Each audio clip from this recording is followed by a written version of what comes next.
오늘은 성경 개관설교 스가랴서를 살펴보겠습니다. 스가랴서, 하나님은 두 번째 기회를 제공하실까라는 제목으로 함께 말씀을 살필 때 큰 은혜가 있기를 소원합니다. 자, 일주일 넘게 이제 산불이 계속 타고 있었습니다. 근데 이제 거의 지나 마무리 단계에 접어들었다고 합니다. 아직 잔불이 남아있고, 특히 지리산 산청에 난 산불은 아직까지 완전하게 진화가 이루어지지 않았다고 합니다. 지리산으로 옮겨 붙은 이 산불은 낙엽층 깊이까지 불씨가 전달되기에 오랜 시간 걸릴 것이라고 전문가들은 예측하고 있습니다. 역대 최악의 산불로 기록된 이번 산불은 태풍급 강한 바람과 사람의 부주의가 만들어낸 결과입니다. 특히 노년층이 많은 지역에 산불이 발생하여 더욱 많은 인명피해가 있었음에 참으로 국민들과 가족들 모두 참 슬퍼하는 한 주간이 아니었나 생각이 됩니다. 우리 성도는 하루속히 산불 진화가 완전히 이루어지도록, 그리고 모든 책임자들이 공교하게 이런 어려운 마음들이 수습이 될 수 있는 일에 적극 나서며 책임있게 일을 할 수 있도록 기도해야겠습니다.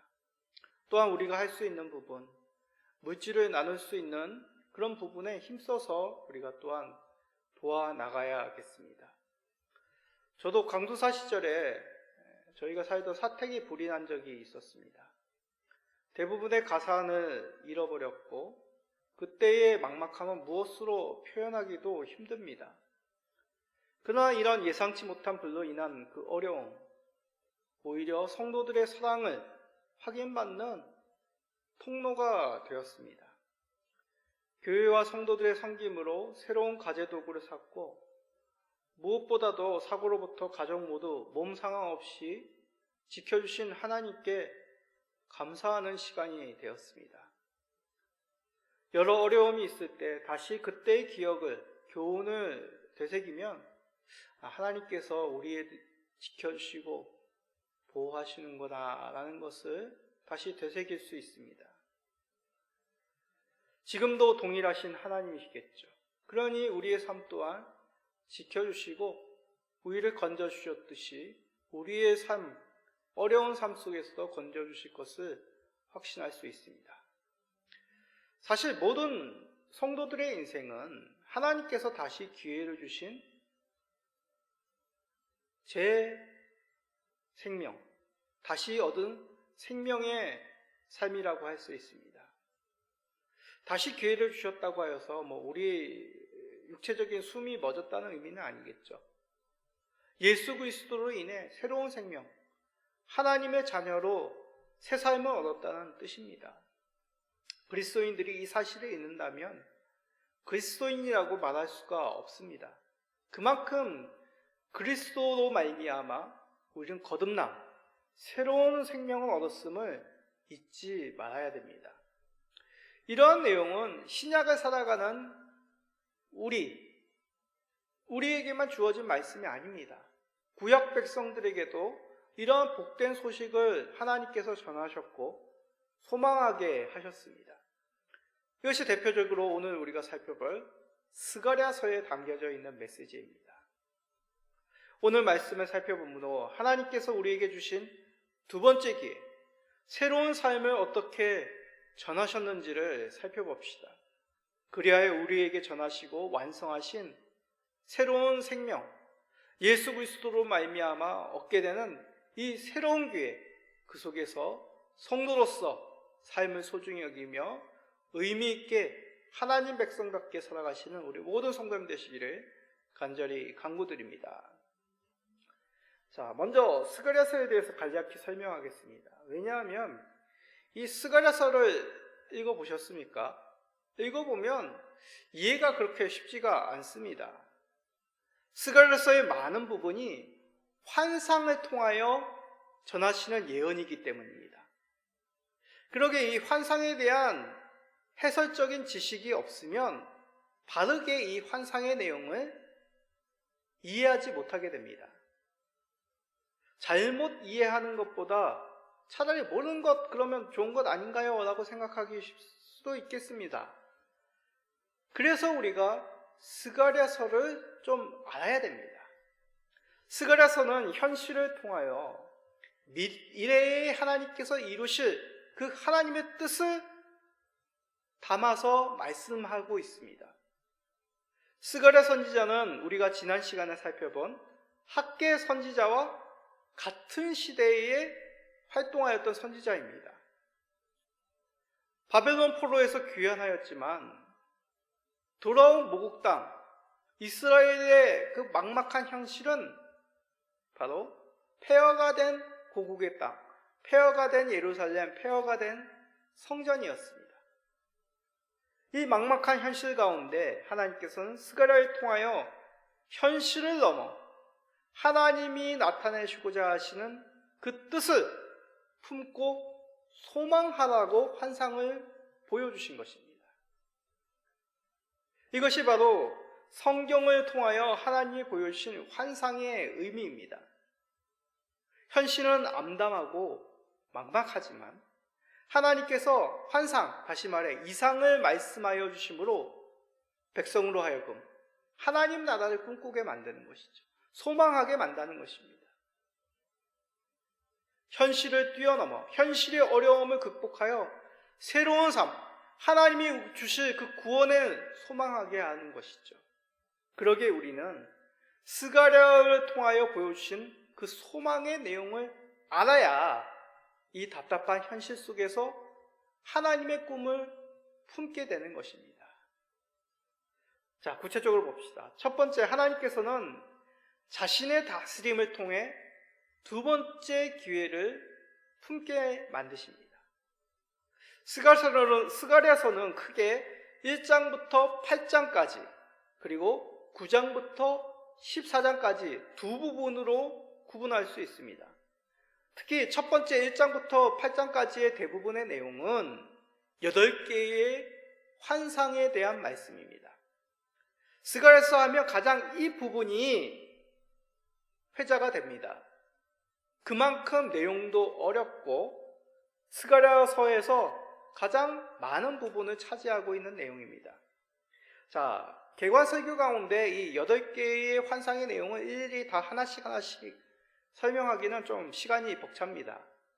그러나 감사하게도 이 8개의 환상이지만 결국 한 행동을 통하여 이 8개의 환상의 주제가 요약이 됩니다.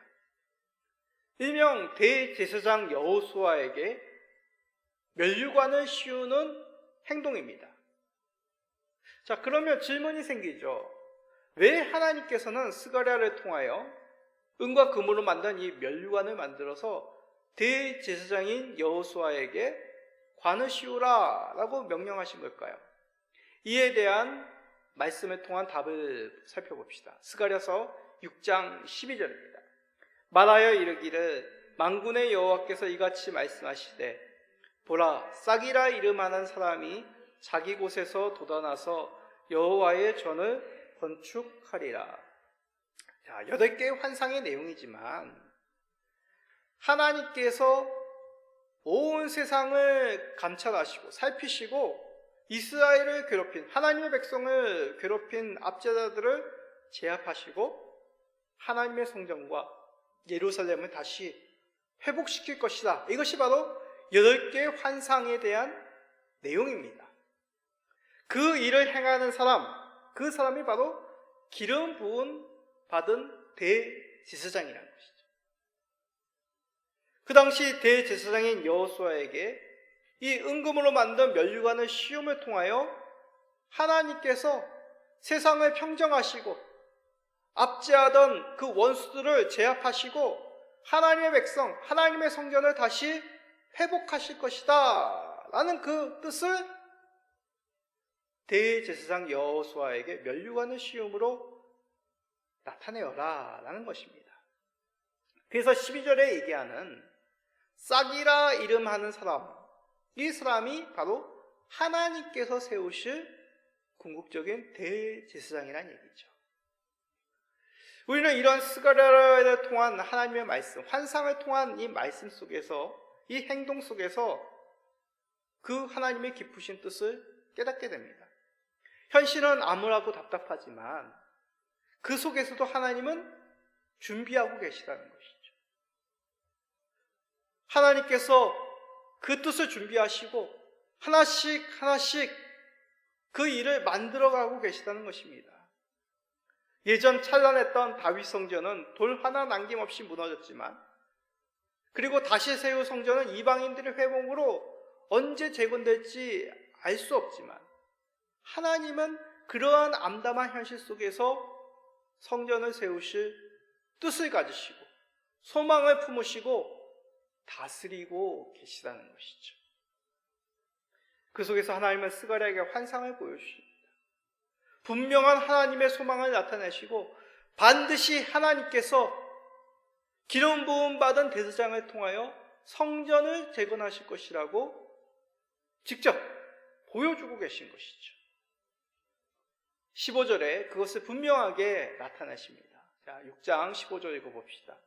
먼데 사람들이 와서 여호와의 전을 건축하리니 만군의 여호와께서 나를 너희에게 보내신 줄을 너희가 알리라. 너희가 만일 너희의 하나님 여호와의 말씀을 들을진대 이같이 되리라.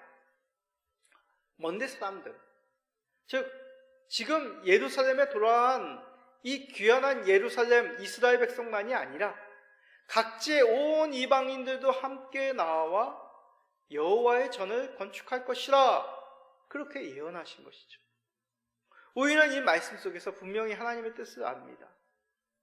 하나님께서 품으시는 그 소망의 뜻은 다시 한번 하나님의 백성들을 살리시고 만나실, 간구를 들으실 그 성전을 재건하신다는 것이죠.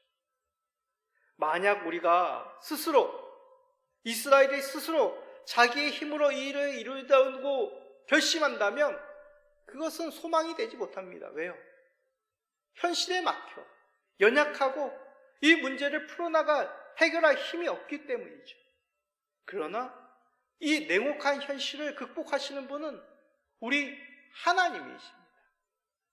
하나님께서 세상 만물을 다스리시고 세상 사방을 두루 감찰하시며 그 압제하던 자들의 그 창을 꺾으시고 주의 백성들을 불러 모아 기름 부음 받은 대제사장을 통하여 성전을 세우신다는 것이죠.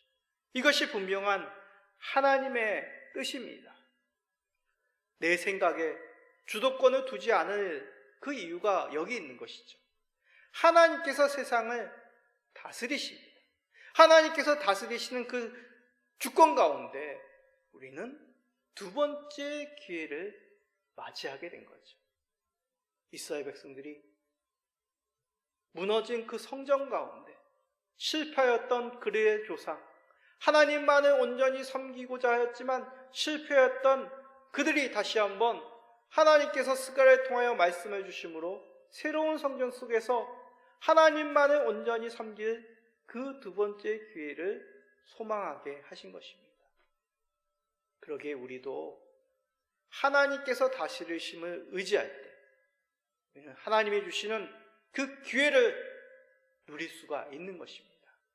이 말씀을 기억하시며 하나님의 다스림을 인정하시고 믿으시고 바라보심으로 소망을 품으시는 우리 모든 성도님 되시기를 간절히 간구드립니다.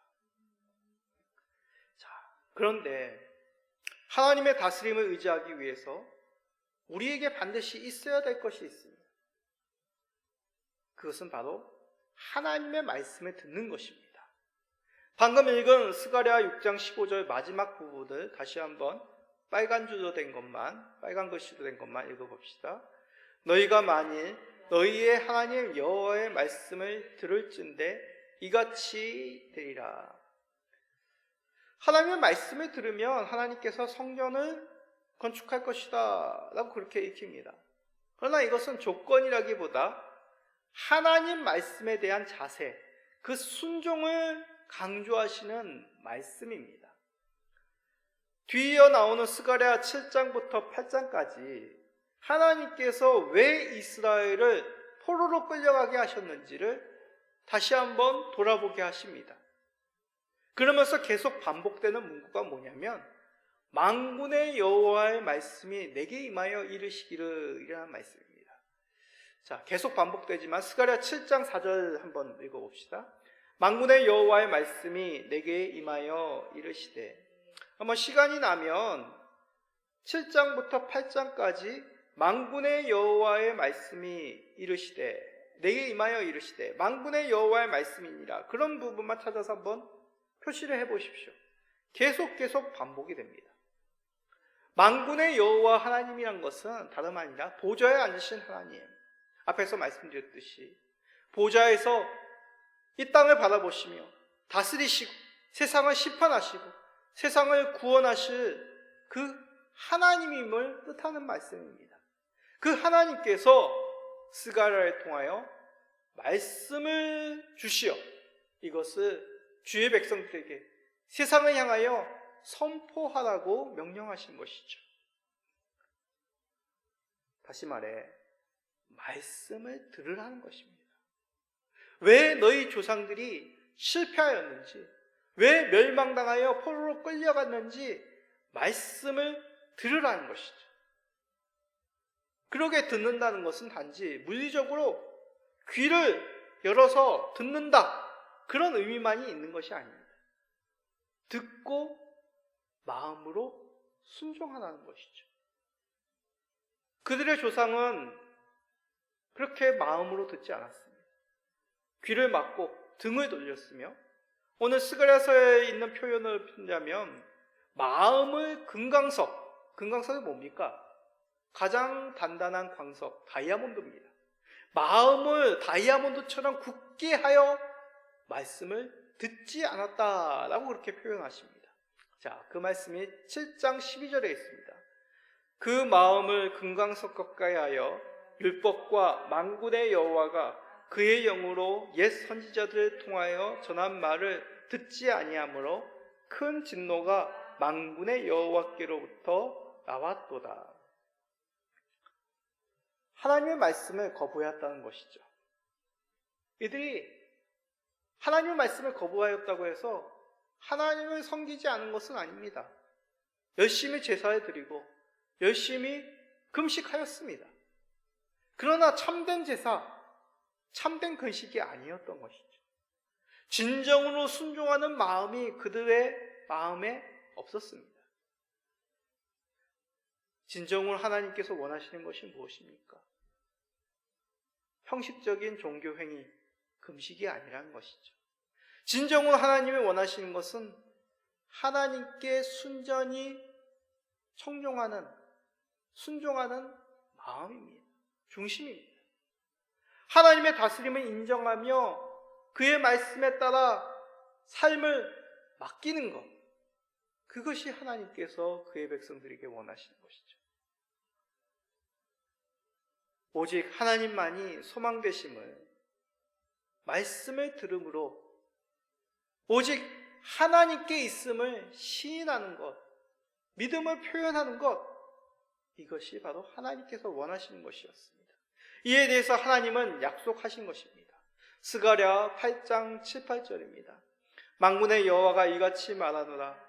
보라, 내가 내 백성을 해가 뜨는 땅과 해가 지는 땅에서부터 구원하여 내고 인도하여다가 예루살렘 가운데 거주하게 하리니 그들은 내 백성이 되고 나는 진리와 공의로 그들이 하나님이 되리라. 구원이라는 것이 무엇입니까? 답답한 현실, 고통의 현실, 죄악의 현실, 죽을 수밖에 없었던 그 인생에서 건져주는 것이 구원입니다. 그러기에 구원은 누구의 능력, 나의 능력, 다른 누군가에 의해서 행해지는 것이 아닙니다. 하나님의 은혜로만 가능한 일이죠. 이것이 진정한 하나님이 주시는 참된 복입니다. 다른 무엇, 누군가의 종이 되는 것이 아니라 하나님의 백성으로 하나님께서 그렇게 만드실 것이라고 확신하며 그에게 귀를 열고 마음을 드리는 것, 이것이 바로 하나님 말씀에 대한 청종의 의미입니다. 교회라는 공동체는 바로 이 사실을 가르쳐주는 공동체입니다. 말씀을 가르치고 하나님의 말씀에 어떻게 청종하는지, 귀를 기울이는지, 어떻게 마음으로 순전히 순종하는지를 알려주는, 본을 보이는 공동체가 바로 교회라는 것이죠. 종종 교회를 통한 가르침, 말씀에 대해서 힘들어하시는 분들이 계십니다. 좀 재밌게 할 수 없어요? 좀 프로그램이 빈약하네요. 안타깝게도 교회 공동체는 프로그램과 재미를 추구하는 공동체가 아닙니다. 물론 프로그램을 갖추고 성도들이 더욱 흥미있을 수 있도록 교재를 사용하고 도구를 사용하고 계획을 짜는 것 필요합니다. 그러나 우리는 스스로 질문해야 됩니다. 나는 하나님을 어떻게 마음으로 모시고 있는가? 구원자로, 우리에게 구원을 주시는, 은혜를 베푸시는 약속의 하나님, 신실한 하나님, 만군의 하나님으로 그를 섬기고 있는지, 아니면 이스라엘 과거 실패하였던 그들과 같이 그저 종교적인 행위의 대상자로만 여기고 있지 않은지를 우리는 살펴야 되겠습니다. 세상을 다스리시고 우리를 인도하시는 구원의 하나님을 믿는다면 그에게 마음 문을 열고 따라야 됩니다. 그럴 때 구원의 복이 우리에게 이미 주어져 있음을 발견하며 우리의 삶이 이 답답한 세상 속에서 빛을 발견하여 더욱 희망찬 믿음의 길을 갈 수 있습니다. 이 현실 속에서 우리를 구원하신 그 하나님께 마음을 여심으로, 귀를 여심으로 새로운 생명을 얻어 쓴 이 아름다운 삶을 더욱 아름답게 빛내시는 우리 모든 성도님 되시기를 간절히 소망합니다. 자, 그런데 소망에 대해서, 소망이란 것은 현실 속에서 이루어졌다면 소망이 필요 없겠죠. 벌써 얻을 수 있는데, 그러기에 소망은 아직 이루어지지 않는 미래적인 의미가 있습니다. 구체적인 이 소망의 근거를 가지고 있어야 될 이유가 바로 여기 있는 것이죠. 구체적인 이유가 없다면 우리는 믿음이 연약한 존재라 이 소망을, 기회를 놓치는 실수를 범하게 됩니다. 그러기에 스가랴의 9장부터 시작되는 앞으로 올 메시아에 대한 말씀은 스가랴서의 정수라고 할 수 있습니다. 답답한 현실 속에 매몰되어 소망을 잃어버릴 이스라엘에게 분명한 메시아의 모습을 보여줌으로써 그 현실을 극복하고 분명한 소망의 근거이신 메시아를 바라보게 하는 역할이죠. 복음서에 인용된 이 메시아에 대한 예언의 말씀, 어떤 말씀들이 있습니까? 이사야, 고난받는 중에 예레미야, 시편과 같은 많은 말씀들이 복음서에 인용이 되어 예수 그리스도가 메시아임을 증거합니다. 그런데 이 말씀들은 분량이 많죠. 시편, 가장 많은 성경의 부분을 차지하지 않습니까? 대선지서의 한 부분인 이사야, 예레미야도 마찬가지. 그런데 오늘 우리가 살펴보는 이 스가랴서는 어떻습니까? 물론 스가랴서가 이 소선지서 중에서 많은 부분, 그러니까 14장이나 되는 긴 소선지서 중에서 가장 긴 말씀 중에 하나이지만 그래도 소선지서입니다. 분량이 작습니다. 그럼에도 풍성하게 스가랴서는 복음서에 인용이 된 말씀들이 많습니다. 자, 표를 보시죠.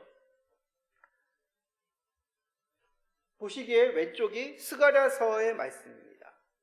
오른쪽 분홍색이 복음서에 인용된 스가랴의 말씀들입니다. 가운데는 그 내용이고요. 보시다시피 스가랴의 많은 말씀들이 복음서에 인용이 되어 메시아가 어떠한 모습인지 우리들에게 가르쳐주고 있습니다. 이 표에서 같이 복음서에 인용된 스가랴 말씀은 크게 두 가지로 요약할 수 있습니다. 왕과 목자입니다. 왕은 겸손한 왕이고 목자는 버려지고 박해받는 목자의 모습으로 스가랴서를 통하여 예언하고 계십니다. 자, 먼저 겸손한 왕입니다. 9장 9절을 한번 읽어봅시다. 시온에 따라 크게 기뻐할지어다. 예루살렘에 따라 즐거이 부를지어다. 보라, 내 왕이 내게 임하시나니 그는 공의로우시며 구원을 베푸시며 겸손하여서 나귀를 타시나니 나귀의 작은 것 곧 나귀 새끼니라. 자, 이 말씀을 읽으니까 복음서의 한 장면이 떠오르죠. 예수님께서 예루살렘 성에 입성하시며 뭘 타셨습니까? 한 번도 사람을 태워보지 않은 나귀 새끼를 타고 들어오시죠. 왕은 보통 뭐를 탑니까? 그 당시에 왕은 말을 타여 그 위엄을, 권세를 드러냅니다. 그러나 하나님께서 스가랴를 통하여 예언하신 이 메시아는 겸손하여서 나귀, 그것도 작은 나귀, 나귀의 새끼를 타고 오신다라고 말씀하시죠. 겸손한 왕이십니다. 그런데 이 겸손한 왕의 모습, 말씀과는 달리 그가 전쟁을 끊겠고 화평을 이룰 능력자라고 스가랴서 9장 10절은 이어서 말씀하고 있는 것이죠. 메시아는 겸손하지만 구원을 베푸시는 화평을 이루실 참된 왕임을 보여주는 예언의 말씀입니다. 두 번째로 그 메시아의 모습에 대해서 스가랴를 통하여 말씀하시길 고난받는 목자다라고 말씀하십니다. 대표적인 12장 10절의 말씀을 읽어봅시다. 내가 다윗의 집과 예루살렘 주민에게 은총과 강구하는 심령을 부어주이니 그들이 그 찌른 바 그를 바라보고 그를 위하여 애통하기를 독자를 위하여 애통하듯 하며 그를 위하여 통곡하기를 장자를 위하여 통곡하듯 하리로다. 자, 구원자라면 어떻습니까? 승리가 있어야 되고 승리의 노래, 기쁨의 노래가 있어야 되겠죠. 그러나 하나님께서 스가랴를 통하여 예언하시는 이 목자는 고난받는 애통함을 받을 목자다라고 말씀합니다. 왜냐하면 말씀에 의하면 그들이 그를 찔렀기 때문입니다. 그리하여 메시아는 애통한데 마치 독자, 장자를 위해 애통한 것 같다고 말씀하신 것이죠. 이 말씀만 읽어보면 예수님의 어떠한 장면이 떠오르십니까? 골고다 언덕에 오르시는 예수님, 십자가에 달리신 예수님, 십자가에서 창에 찔리신 예수님을 연상하게 됩니다. 그런데 이 말씀은 스가랴서 12장에 있습니다. 이 스가랴서 12장 말씀을 읽어보면 이 애통함은 여호와의 날, 마지막 이 땅 가운데 내리실 그 심판의 날의 모습 가운데 한 장면으로 말씀합니다. 마지막 심판의 날은 어떠한 애통이겠습니까? 죄인들의 애통이죠. 자신들의 죄로 말미암아 이런 엄중한 심판이 펼쳐질 것을 슬퍼하며 괴로워하는 애통입니다. 그런데 이 12장 10절 말씀만큼은 고난받는 목자를 바라보며 애통하는 모습으로 우리들에게 전해지고 있습니다. 이게 무슨 의미일까요? 이 의미를 알려면 요한복음 가운데 누가복음 가운데 예수님께서 골고다를 올라가시며 슬퍼하는 여인들에게 하시는 그 말씀 속에서 이 뜻의 의미를 잘 풀어 이해할 수 있습니다. 자, 누가복음 23장 28절입니다. 예수께서 돌이켜 그들을 향하여 이르시되 예루살렘 딸들아 나를 위하여 울지 말고 너희와 너희 자녀를 위하여 울라. 여인들은 고난받으신 그 십자가를 짊어지고 올라가시는 가시관 쓰신 예수님의 모습 가운데 애통하죠. 그런데 예수님은 그 무거운 십자가, 고통받는 그 골고다 언덕을 오시면서 여인들에게 말씀하시게 뭐라고요? 나를 위하여 울지 말고 너희 자녀들 위하여 울라고 얘기합니다. 무슨 말씀입니까? 예수님의 고난 겪으심이 애통할 일이나 결국 이 일로 말미암아 세상 거부자들, 메시아를 십자가에 다는 이 세상으로 말미암아 너희는 슬퍼하라고 말씀하시는 것이죠. 그렇습니다. 예수님의 말씀 속에서 스가랴 12장의 그 고난받는 목자의 애통함이 결국 세상을 향한 심판으로, 그 세상이 슬퍼할 애통으로 우리들에게 그 장면이 오버랩되어 잘 설명하고 있는 것이죠. 그 속에서 우리는 어떠한 은혜를 얻었습니까? 겸손의 왕으로 우리 주님께서 오심으로 우리에게 구원을 완성하고 평화를 주심으로, 그가 찔림으로 우리가 애통함이 변하여 기쁨을 얻게 된 것입니다. 우리가 소망할 자는 오직 예수 그리스도시죠. 진심으로 우리가 예수 그리스도를 사랑할 이유가 여기에 있는 것입니다. 우리의 노력, 우리의 공로는 이러한 기회를, 다시 한번 이러한 하나님의 심판의 애통이 그리스도를 향한 애통으로 말미암아 나음을 잊게 되는 이 구원의 은혜가 우리의 힘으로 얻어진 것이 아니지 않습니까? 세상은 완강히 거부합니다. 예수님의 말씀처럼 예수 그리스도를 부인함으로, 거부함으로 그들은 자신들에게 애통할 수밖에 없습니다. 그런데 우리는 예수 그리스도께서 고난받으심으로 그 애통함이 변하여 기쁨으로, 소망으로 다시 한번 새로운 삶을 얻게 되는 그 영광으로 우리를 초대하셨다는 것이죠. 오늘 우리는 그 기회를 어떻게 사용하고 계십니까? 결코 우려이나 다른 무엇으로 얻어진 것이 아닙니다. 하나님께서 작정하시고 섭리하셔서 예수 그리스도의 순종하심으로 우리에게 허락된 축복입니다. 이 당시 이스라엘 백성들은 성전 재건을 소망하나 현실의 냉혹함 속에서 좌절하고 있었습니다. 그 가운데 하나님은 이 스가랴를 통하여 이상을 보여주심으로 메시아에 대한 예언의 말씀을 통하여 다시 한번 하나님 나라, 이 성전에 대한 꿈을 품게 만드신 것이죠. 우리는 그 환상이 실제로 우리에게 오신 예수 그리스도를 이미 십자가에서 죽으시고 부활하심으로 우리에게 허락되었습니다. 그리스도로 말미암은 새로운 성전이 우리에게 주어졌습니다. 그러하니 우리에게는 소망이 현실이 되었고, 더 분명하게 하나님께서 이제 완성하실 그 마지막 날에 세우실 완전한 성전, 그리스도와 함께 거하는 그 기쁨을 소망하게 하셨습니다. 지금 어떠한 현실의 문제 가운데 답답해하고 있습니까?